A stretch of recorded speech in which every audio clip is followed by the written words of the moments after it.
자, 오늘은 세계적으로 다 지키는 이 부활주일로 우리는 지키게 됩니다. 우리 그런 의미에서 옆에 있는 분들에게 이렇게 한번 인사하기를 원합니다. 집사님, 예수님이 부활하셨습니다. 부활은 끝이 아니라 시작입니다. 여러분 믿으십니까? 예. 미국 기독교 작가였던 이 맥스 루카도라는 사람은 그가 부활절을 설명할 때 이런 예화를 들었습니다. 어느 화창한 날에 아들과 함께 차를 타고 도로를 달리다가 갑자기 열린 창문 안으로 이 벌 한 마리가 들어오게 됩니다. 아이는 이 벌을 보고 기겁해서 소리를 지릅니다. 왜냐하면 이 벌에 쏘이면 알레르기가 일어나서 그 아이는 치명적인 그런 이 고통을 당할 수도 있기 때문에 소리를 지릅니다. 그때에 아버지는 손을 내밀어서 이 벌을 움켜잡습니다. 벌을 움켜잡았더니 아이가 조용했습니다. 조금 있다가 다시 아버지는 손을 폈습니다. 손을 펴니 그 벌이 죽은 것이 아니라 다시 살아서 날아가더라는 것입니다. 아이는 다시 소리쳤습니다. 아빠, 벌이 아직 살아 있습니다. 저를 쏘면 어떻게 합니까? 라고 소리를 질렀습니다. 그랬더니 그의 아버지가 손을 보여주면서 이렇게 이야기를 합니다. 아들아, 이제 겁낼 것 없다. 침은 이미 내 손에 박혀 있단다. 가만히 보니 아버지 손 가운데에 이 벌침이 그대로 있더라는 것입니다. 저 벌은 이제 너를 아프게 할 수 없어. 그냥 날아다니는 큰 곤충일 뿐이야 라고 그렇게 이야기를 했다라는 것입니다.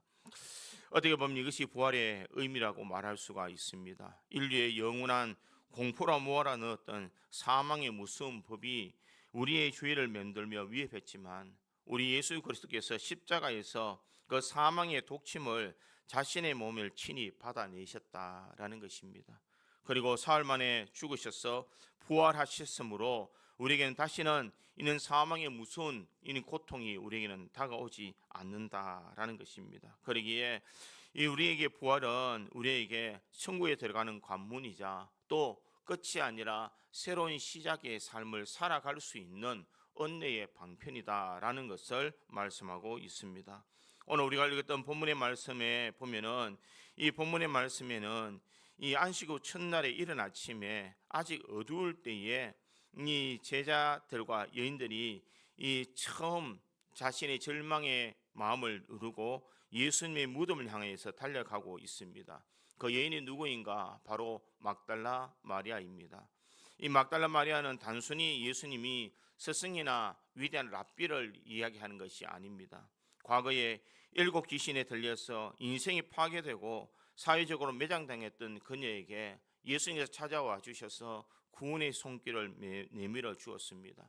더러운 죄와 사탄의 사슬에서 그들을 인간다운 삶을 회복시켜 주신 분이 누구신가? 예수님이셨다라는 것입니다. 그러기에 어떻게 보면 마리아에게는 자신의 인생에 자신의 삶의 전부를 지탱하고 있는 분이 누구인가? 예수님이시다라고 말할 수가 있습니다.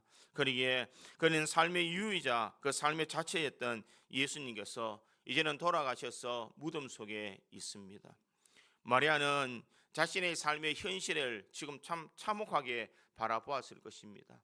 내가 예수님을 위해서 아무것도 하지 못했다는 것, 예수님이 돌아가실 때에 내가 그 어떤 것도 예수님을 위해서 한 것이 없다는 그 자책감, 그리고 이제는 앞으로 내가 어떻게 살아가야 될지, 내가 그렇게 믿고 의지했던 그 예수님이 이제 돌아가셨으니 내가 어떻게 살아가야 될까라는 그런 인생의 이 절망 가운데에 마리아는 있었다라는 것입니다. 이런 무거운 마음으로 이 빈 무덤에 가보니 벌써 이 무덤은 열려져 있습니다. 예수님의 시체는 온데에 간데 없습니다. 그녀는 베드로와 요한에게 달려가서 이 사실을 알리고 빈 무덤을 확인하려고 그들은 다시 이 무덤 속에 왔을 때에 오늘 보면 11절은 이렇게 말합니다. 마리아는 무덤 밖에 서서 울고 있더니 울면서 구부려 무덤 안을 들여다보니 이렇게 말하고 있습니다. 그녀는 무덤에 와서 무덤 안을 쳐다보았습니다. 무덤이라는 것은 이 여인에게 가장 큰 인생의 종착지다라고 말할 수가 있습니다. 무덤에는 더 이상 예수님의 따뜻한 사랑도 자신을 치유해 주시는 그 은혜도 자신의 소망이었던 그 미래도 이제는 다 매장되어 버렸던 끝의 장소가 바로 이 무덤이다라는 것입니다. 이 마리아는 예수님의 부활을 기다는 소망의 눈물로 지금 눈물을 흘리는 것이 아니라 내 주님을 누가 훔쳐갔는지를 그는 생각하며 속상한 마음을 가지고 있었다라는 것입니다. 자신에게는 이제는 예수님의 시체조차도 내가 볼 수 없다라는 이 절망, 그건 끝이다라는 인생의 끝에서 그는 부활의 주님이 계셨음에도 불구하고 그 주 부활의 주님을 알지 못하더라라는 것입니다. 왜 그럴까? 마리아는 예수님의 부활에 대한 소망을 그는 믿지 않았기 때문입니다. 왜 믿지 않았을까? 그것은 세상 그 누구도 죽었다가 살아났다라는 사건이 일어난 적이 없기 때문입니다. 예수님이 돌아가셨다가 부활하셔서 영원히 죽지 않는 이 모든 것을 부활이라고 하는데, 과연 죽으셨던 그 예수님, 십자가 도상에서 그렇게 처절하게 피를 흘리면서 돌아가셨던 그 주님이 다시 살아날 것이다라는 이 소망을 그는 가지지 못했기 때문이다라는 것입니다. 많은 인생의 삶에도 우리는 인생의 큰 어려움이나 절망을 당할 때에 끝이다라고 생각할 때가 참 많습니다. 내 힘으로는, 내 능력으로는 어떻게 할 수 없다라고 생각할 때가 참 많습니다. 그러나 중요한 것은 그것이 인생의 끝이 아니라 하나님의 새로운 역사를 바라볼 수 있는 시작인 줄 믿습니다. 내가 아무리 큰 고통에 있다 할지라도 하나님 우리를 외면하지 아니하시고 우리에게 구원의 은혜를 베풀어 주시며 우리가 주의 은혜 속에 살아갈 수 있도록 복된 삶을 주시는 줄 믿습니다.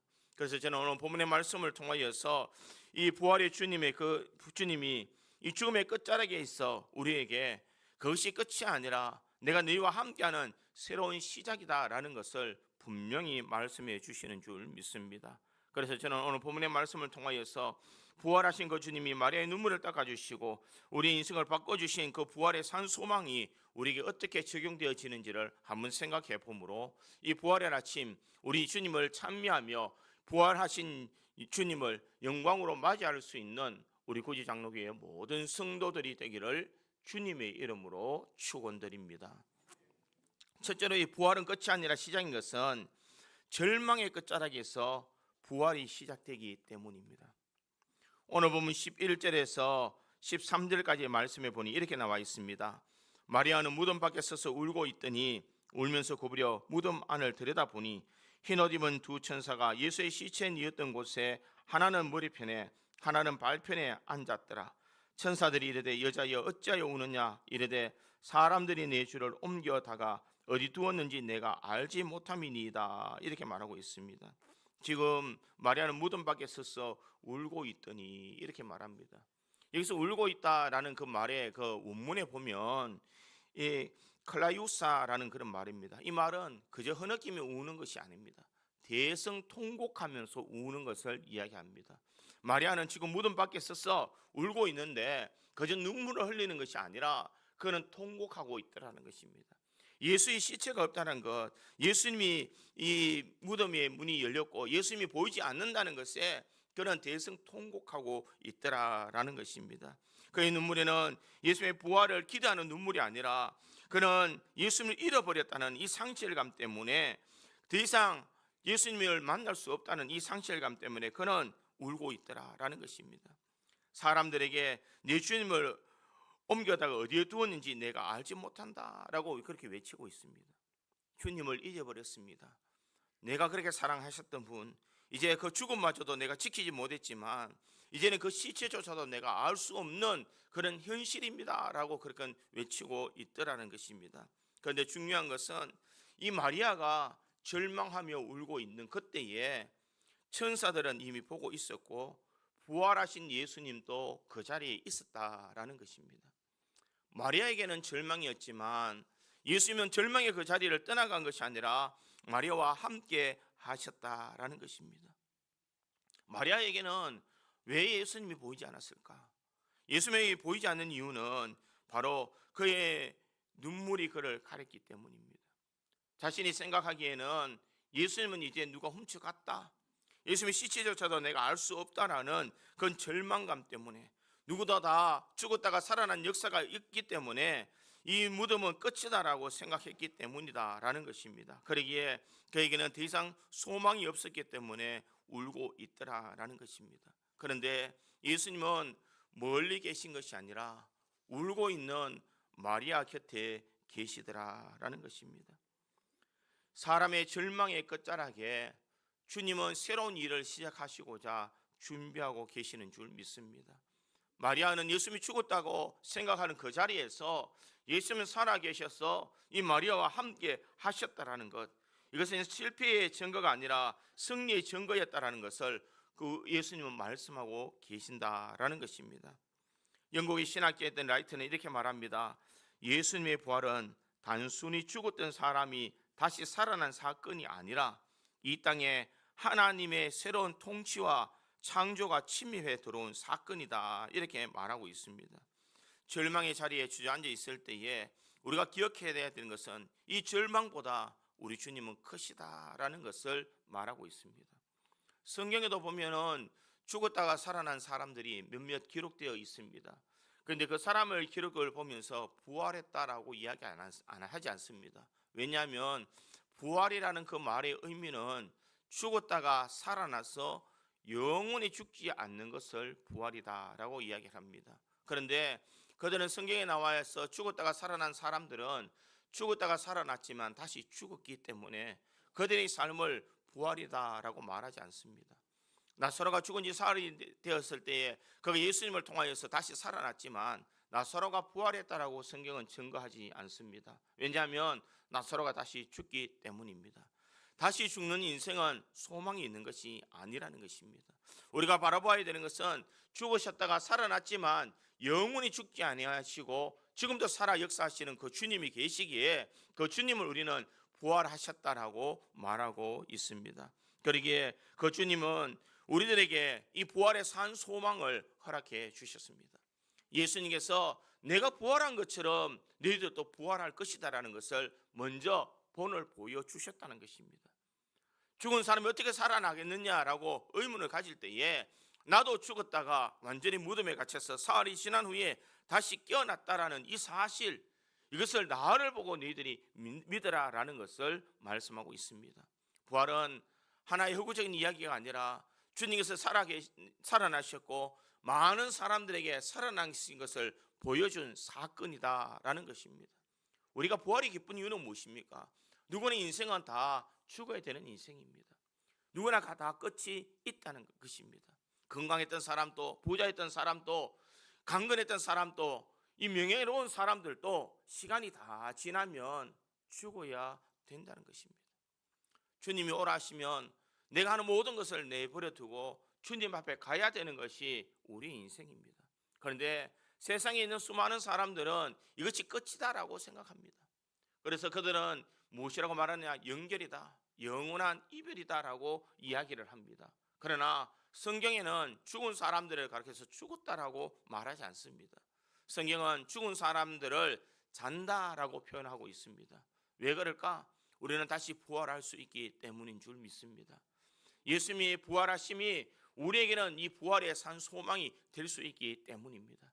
사람에게는 죽음이 끝이다라고 생각하고 사람에게는 절망이라고 생각하지만 우리 주님은 아니야, 네가 죽음이 다시 부활할 수 있는 새로운 시작이다라는 것을 우리에게 분명히 말씀하고 있습니다.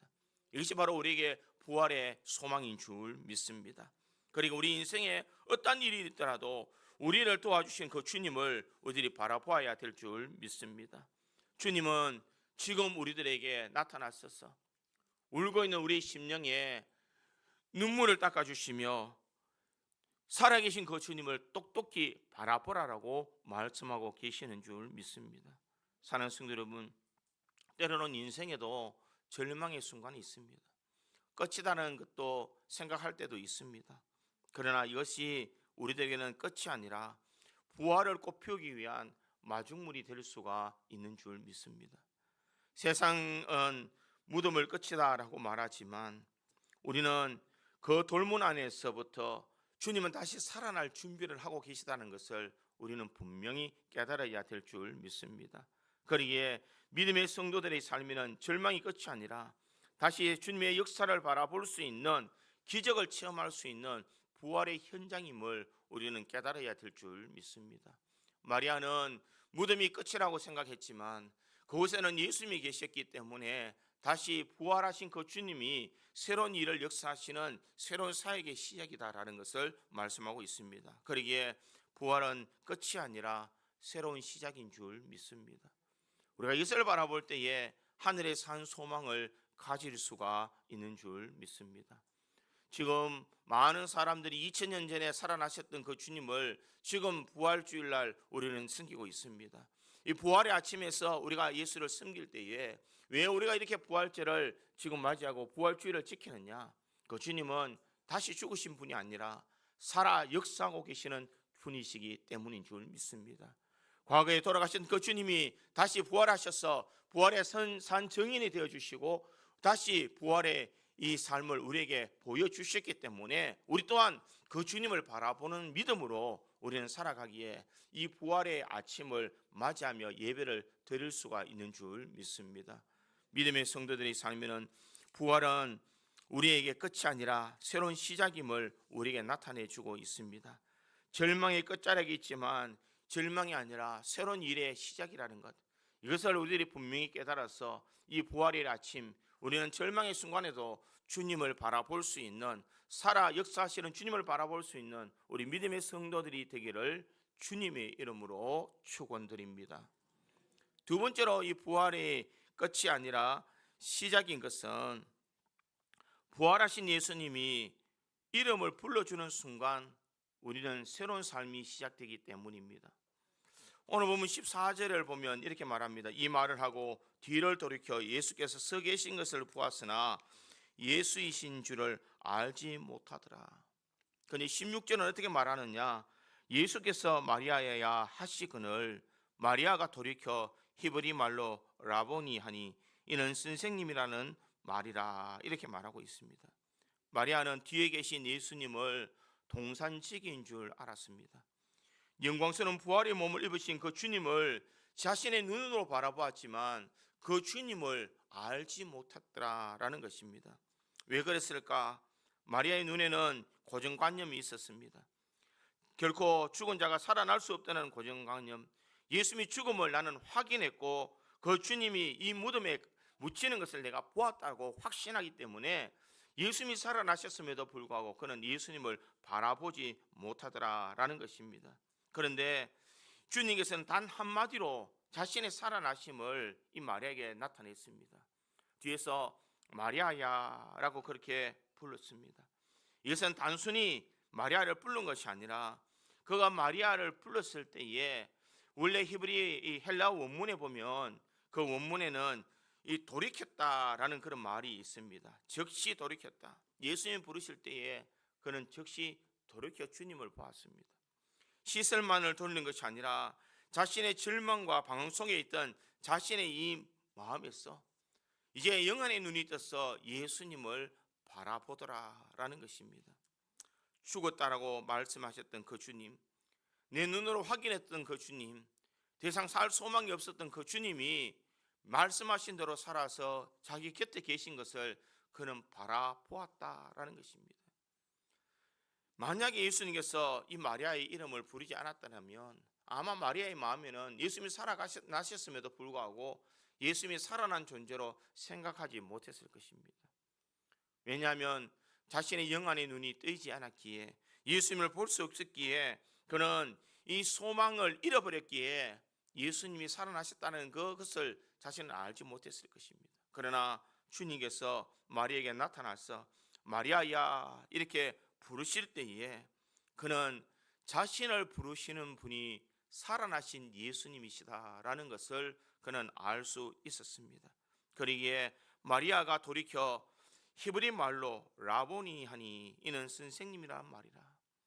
그렇게 죽었다고 생각했던 그 주님, 그 주님의 목소리가 들리더라라는 것입니다. 자기가 일곱 귀신에 들려서 그렇게 고통당할 때에 따뜻한 음성으로 다가와 주셨던 그 예수님의 음성이 자신의 귀에는 다시 들렸습니다. 아픔과 눈물의 인생에 우리의 삶의 수많은 고통 속에 있었지만 주님의 그 따뜻한 음성을 들었을 때에 이 마리아는 이 절망 속에서도 소망을 가지고 그 예수님이 나를 불러주시는 것을 통하여서 그 인생은 새로운 시작을 맞이할 수가 있더라라는 것입니다. 슬픔의 안개가 그치고 절망의 고통이 끝나는 순간 그는 주님을 바라볼 수가 있더라라는 것입니다.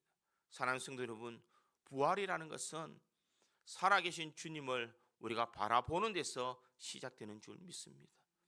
나를 만나주시고 나와 함께 해주시는 그 주님의 은혜를 바라볼 수 있는 사람만이 부활의 산 소망을 가질 수 있는 믿음이 있는 줄 믿습니다. 요한복음 10장 3절에 이렇게 말합니다. 문지기는 그를 위하여 문을 열고 양은 그의 음성을 듣나니 그가 자기의 양의 이름을 각각 불러 인도하여 내느니라. 이렇게 말합니다. 부활은 추상적인 것이 아니라 만남을 이야기하고 있습니다. 주님이 나를 만나주시는 사건, 내 개인의 이름을 불러주시고 나를 만나주시는 그 사건이 예수님이 살아나셨다는 그 증거다라는 것을 우리에게 말씀하고 있습니다. 그러기에 우리 믿음의 성도들이 삶에서 주님을 만나는 이 시간을 가장 소중히 여겨야 될 줄 믿습니다. 내가 교회를 오래 다니고 내가 믿음의 삶을 다 살았다 할지라도 내가 아직 영적으로 주님을 만나지 못했다면 우리는 부활하신 그 주님을 만나지 못했을 것입니다. 주님이 나를 다가와 주셔서 나에게 손을 내밀어 주시는 그 음성을 우리가 들을 때에 우리에게는 다시 부활의 소망을 가질 수가 있는 줄 믿습니다. 예수님이 부활하셨을 때에 그 주변에 있는 제자들이 얼마나 놀랐겠습니까? 그는 예수님이 말씀하신 대로 얼마나 신기하게 예수님을 바라보았겠습니까? 정말 살아나셨을까? 아니야, 살아나지 않으셨을 것이야. 마치 도마처럼 예수님이 살아나셨음에도 그것을 믿지 못하는 사람들이 허다했을 것입니다. 왜? 주님을 만나지 못했기 때문입니다. 도마가 예수님을 만났을 때에 예수님께서 그의 손자국과 그의 옆구리 이 창자국을 보여주셨을 때에 이 도마는 그때서야 예수님을 그는 알아볼 수 있었다라는 것입니다. 나는 부활이요 생명이니. 예수님께서는 분명히 나는 부활이라고 말씀하셨지만 사람들은 수도 없이 그 말씀을 듣고 그 말씀을 배웠지만 살아나신 그 주님을 그들은 믿지 못할 때가 참 많다라는 것입니다. 왜냐하면 그 주님을 만나지 못했기 때문입니다. 사랑하는 성도 여러분, 예수님을 만난 사람만이 살아나신 그 주님의 부활을 믿을 수가 있는 줄 믿습니다. 우리 인생에도 주님은 우리 이름을 불러주시는 분이십니다. 내가 실패의 자리에 있을 때에 아무개야 라고 부르십니다. 내가 죄 가운데서 고개를 들지 못할 때에 주님은 나에게 다가와서 내가 여기 있다, 내가 살아났다 라고 말씀해 주실 줄 믿습니다. 그 주님은 지금도 내 곁에 있어서 우리에게 살아계심을 나타내고 있는 줄 믿습니다. 세계적인 찬양 사역자든 길 게이드라는 사람이 쓴 살아계신 주라는 그런 찬양이 있습니다. 이 찬양은 1960년 말에 미국 사회가 극도로 혼란스러웠을 때에 빌 게이드라는 이 사람도 심리적으로 큰 고통에 사무쳤습니다. 인생은 왜 살아야 될까? 내가 이 삶에서 아이를 낳는다고 해도 이 험악한 세상에 이것이 무슨 의미인가 라고 그렇게 생각했을 때에 그는 기도하는 그때에 부활의 주님이 음성이 그의 마음속에 들려왔다라고 합니다. 빌아, 내가 살아 있단다. 내가 너와 내 아이를 미래를 내가 붙들고 있단다. 이 말을 듣는 순간 이 빌 게이드는 그는 이렇게 고백합니다. 주님, 내 이름을 부르시며 살아계심을 확증해 주셨을 때 내 안의 모든 공포가 다 사라졌습니다. 그리고 그는 그때의 영감을 살려서 찬송가의 가사를 쓰기 시작합니다. 주 하나님 독생자 예수, 살아계신 줄 아는 그 찬양, 예수만이 나의 참된 소망, 나의 기쁨이요 나의 삶의 전부라는 것을 그는 고백하고 있더라라는 것입니다. 사랑하는 성도 여러분, 오늘 수많은 사람들의 마음의 귀를 닫아버렸던 사람들이 참 많습니다. 예수님은 지금도 우리에 대해서 끊임없이 우리를 부르고 있음에도 불구하고 우리는 마음의 문을 닫아버리고 귀를 막아버리며 예수님의 음성이 아니다라고 생각해보면서 외면하며 살아가는 사람들이 얼마나 많이 있습니까? 바쁜 일상을 멈추고 우리는 지금 나를 부르시는 그 주님 앞에 반응해야 될 줄 믿습니다.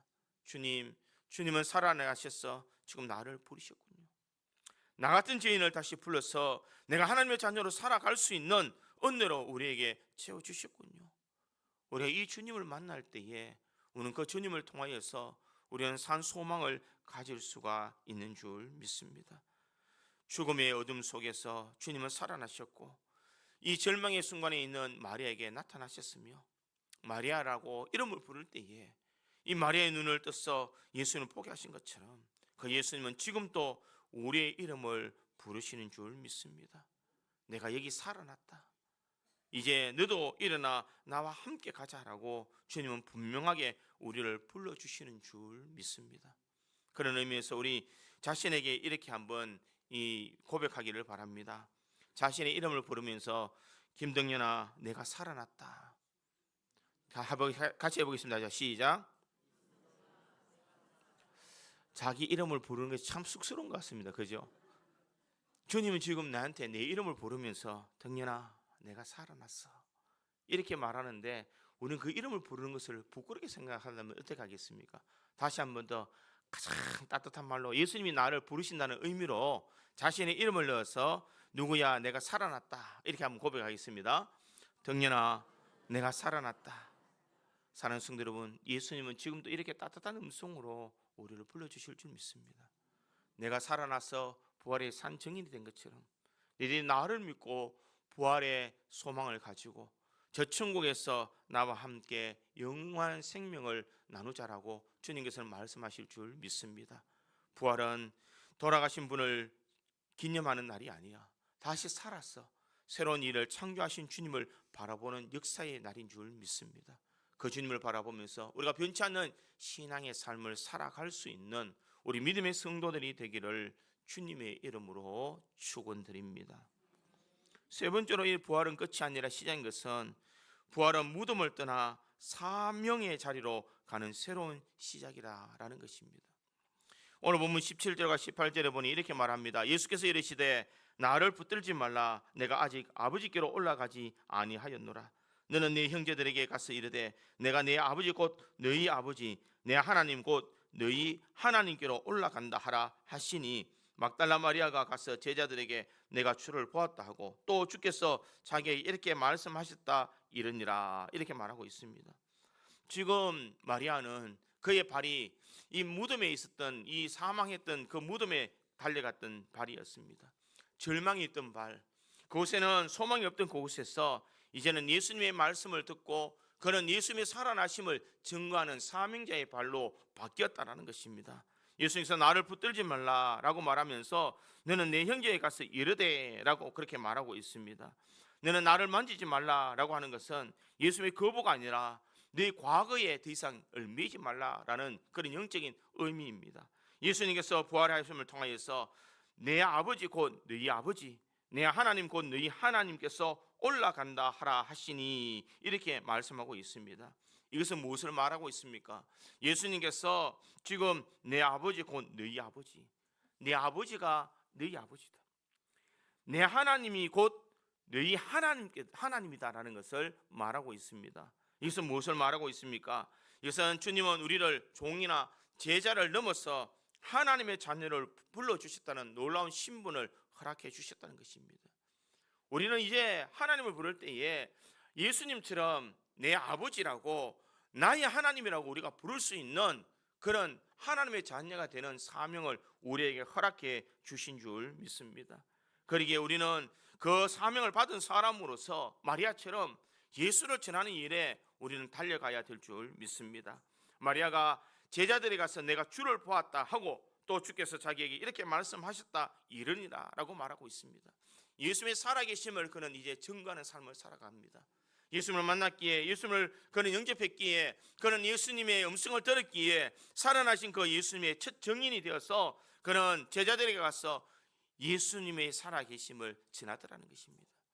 이 마리아는 이제는 과거에 일곱 귀신이 들렸던 과거에가 어두웠던 사람이 아니라 이제는 새로운 주님의 소망을 가지고 주님을 만나지 못한 수많은 사람들에게 복음을 전하는 사람으로서 그 사명을 완수하는 일들을 감당하더라라는 것입니다. 그러기에 마리아는 더 이상 무덤에 지켜인 슬픈 여인이 아니라 부활을 전하는 역동적인 사명자가 되었다는 것입니다.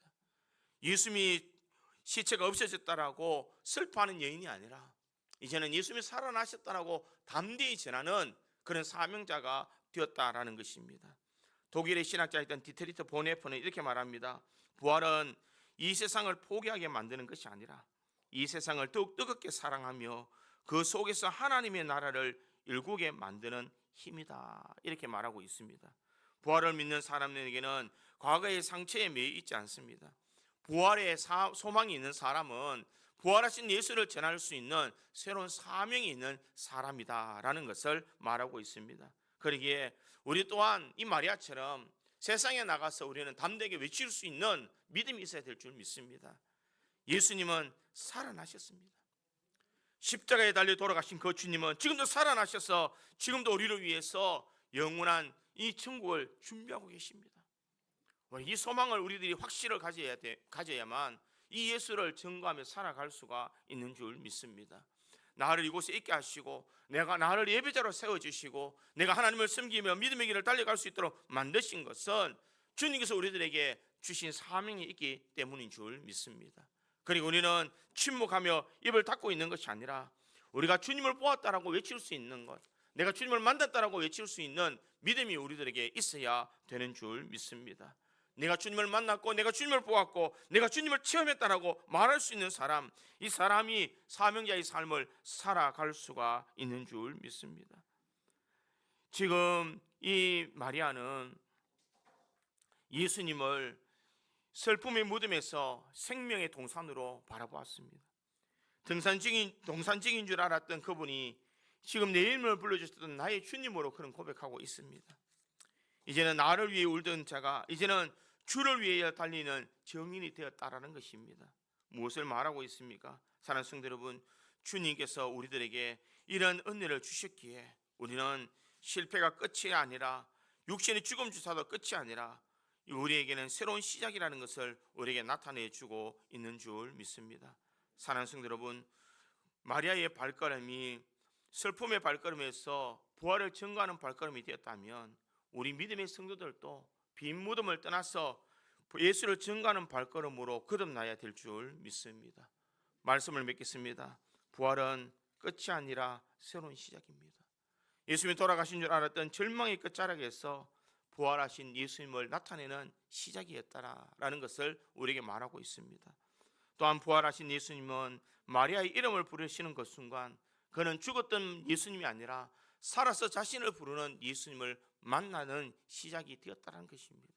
그 주님은 무덤에서 이제 떠나서 사명의 자리로 새로운 길로 시작해 주시는 사명을 맡겨주신 주님이 있었다는 것을 기억하며 이 부활의 영광이 마리아가 누렸던 그 영광처럼 우리도 함께 누리면서 우리가 만났던 예수님을 증거하며 살아가는 우리 구지 장로교회 모든 성도들이 되기를 주님의 이름으로 축원드립니다. 다 같이 기도하겠습니다.